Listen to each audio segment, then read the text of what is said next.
Assalamualaikum warahmatullahi wabarakatuh. Perkenalkan, nama saya Wardiatul Kifti Aziz dari kelas C dengan NIM 25060711060. Di sini saya akan menyelesaikan tugas mata kuliah Introduction to Computer Science, yaitu mempresentasikan atau menjelaskan materi dari pertemuan 1 sampai 9. Langsung saja ke penjelasan yang pertama. Apa itu komputer? Komputer adalah perangkat elektronik yang digunakan untuk mengolah data menjadi informasi dengan cara menerima input, memprosesnya, dan menghasilkan output secara cepat dan akurat. Di sini terdapat beberapa bagian-bagian komputer. Yang pertama yaitu input atau memasukkan data. Yang kedua output atau menampilkan hasil dari input.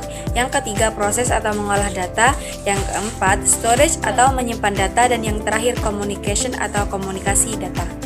Baik, untuk materi yang kedua yaitu apa itu internet. Internet adalah jaringan global yang menghubungkan jutaan komputer di seluruh dunia yang memungkinkan pengguna untuk berbagi informasi, berkomunikasi, dan mengakses berbagai layanan secara cepat dan mudah. Selanjutnya, di sini terdapat beberapa jenis-jenis situs web. Yang pertama yaitu informasional, contohnya seperti berita atau artikel. Yang kedua edukasi, seperti e-learning atau video tutorial. Yang ketiga komersial, seperti e-commerce atau toko online. Yang keempat hiburan, seperti permainan, video, musik, dan lain sebagainya. Baik, lanjut ke materi yang selanjutnya yaitu application software atau perangkat lunak aplikasi. Apa itu perangkat lunak aplikasi? Perangkat lunak aplikasi adalah program yang dibuat untuk membantu pengguna melakukan tugas tertentu seperti mengetik dokumen, mengolah angka, atau mendesain gambar. Apa saja application software itu? Di sini terdapat beberapa macam application software, yaitu yang pertama word processing atau pengolahan kata, yang kedua spreadsheet atau lembar kerja, database atau basis data, presentation, note taking, project management, accounting, dan enterprise.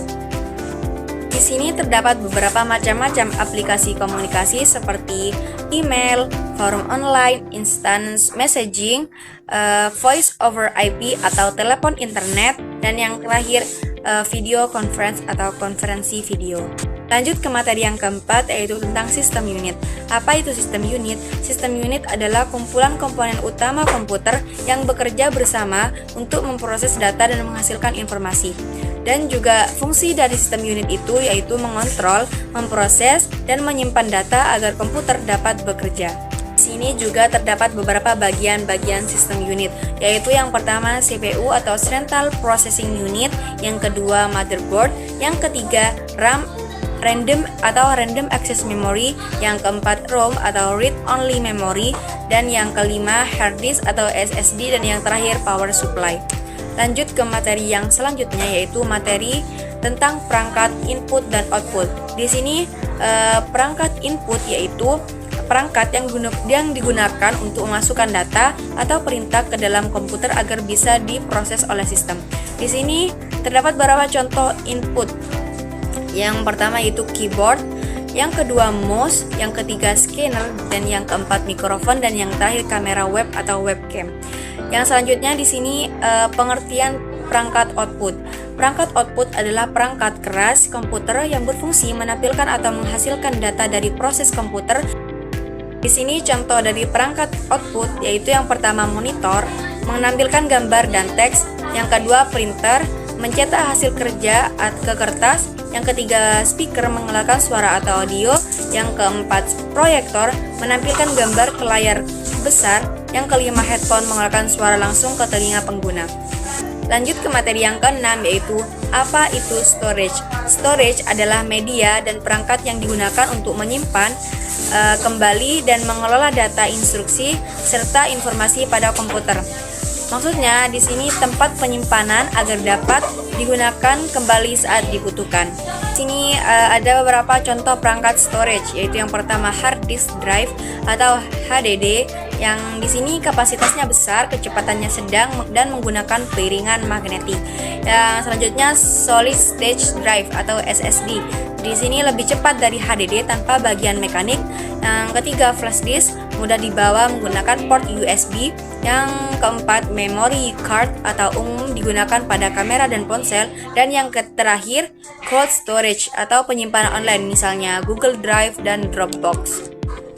Selanjutnya yaitu materi yang ketujuh tentang sistem operasi. Apa itu sistem operasi? Sistem operasi adalah sekumpulan program yang mengkoordinasikan seluruh aktivitas antara hardware dan software pada komputer. Di sini bertindak sebagai penghubung antara pengguna dengan perangkat keras.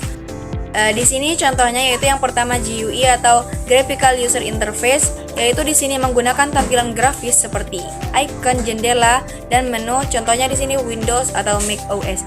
Yang selanjutnya CLI atau Command Line Interface. Di sini menggunakan perintah teks untuk menjalankan perintah. Contohnya Linux Terminal atau Command Prompt. Lanjut ke materi yang terakhir yaitu tentang Communication Computer atau komunikasi komputer. Apa itu komunikasi komputer? Yaitu proses pengiriman data, instruksi, dan informasi dari satu komputer ke komputer yang lain. Di sini komponen utamanya yaitu sending device, communication device, communication channel, dan receiving device. Komunikasi berhasil jika semua komponen bekerja bersama. Fungsi utamanya yaitu mengubah sinyal digital menjadi analog.